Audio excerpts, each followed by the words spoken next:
I thought, we were very concerned before today's basketball game about competing on the maximums. That's been Old Dominion's trademark over the years. They're a terrific rebounding program. And I thought for the most part, for the greater portion of the game, we did that. But at key moments, they came up with big rebounds, which produced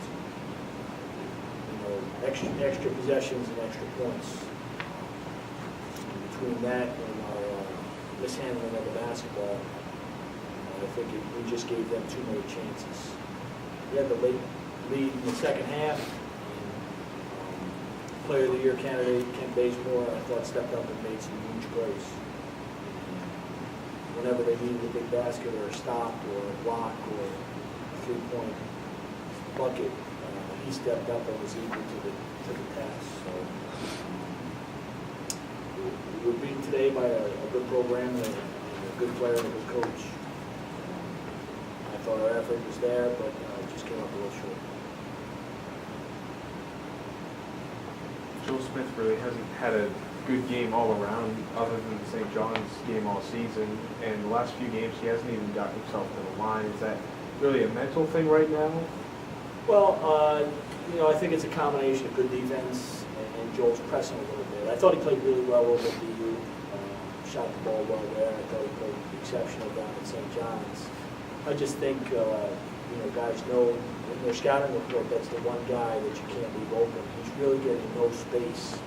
And I think he's got to be a little bit more patient and let the game come to him. He's in a hurry a little bit. Whenever you do that, it's kind of like you're in quicksand. The harder you work, the further you get behind. But he's rushing his shots. He's rushing his looks.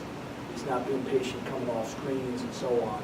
So he's just got to take a deep breath and slow down and get some pace to his game. And once he does that, you're going to see a player that you saw at St. John's. Some of the improved rebounding is coming large part from a couple of freshmen so far this year. Is this a little bit, even though they had Reggie still at 7 boards and 12 points on 5 6 shooting, is this a little bit of a wake-up call when I guess a little more veteran team, or maybe a little more of a learning experience for them going to see what some veteran players in this league look like? Yeah, and there's no substitute for time or experience. Those guys have, when you look at Cooper and so on, Nick Wright, those guys have spent some summers in the weight room and got stronger. And I think the difference was they were able to finish through contact down on their end, where on our end I thought we got fouled, but we didn't finish through contact just as well. But it's an experience. I thought Reggie really came out and played a great couple minutes the first half. I think he had about 8 points in 5 minutes, but drew 2 quick fouls. That foul trouble, we need him to be available for us, and that's just going to take experience where he learns how to keep himself out of foul trouble. Bill, what do you think the effect of your pressure was over the course of the game? Did you see them handling it a little better maybe in the second half as opposed to the first? Yeah, I thought we generated some offense in the first half through our pressure. That was our intent. They're such a pattern team, and they execute so well that if you let them get into a half court with their second chance opportunities, we felt like we would be at a disadvantage. So what we tried to do was to extend the floor a little bit and maybe get some easy baskets. And for a good portion of the first half, I thought we did that. Second half, good players adjust, and they really relied on Bazemore to be a one-man press coach. He's such a terrific athlete, strong with the ball, that he was able to kind of settle them down first impression.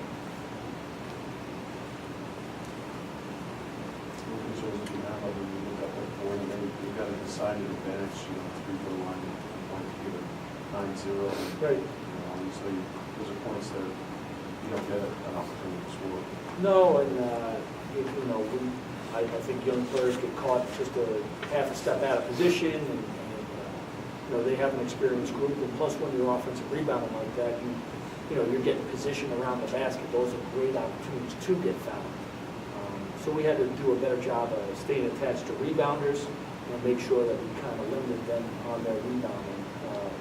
The two go hand in hand. Offensive rebounding and getting to the foul line, the two go hand in hand. They're just a terrific offensive rebound. One last question? Okay, thanks, Coach. Thank you.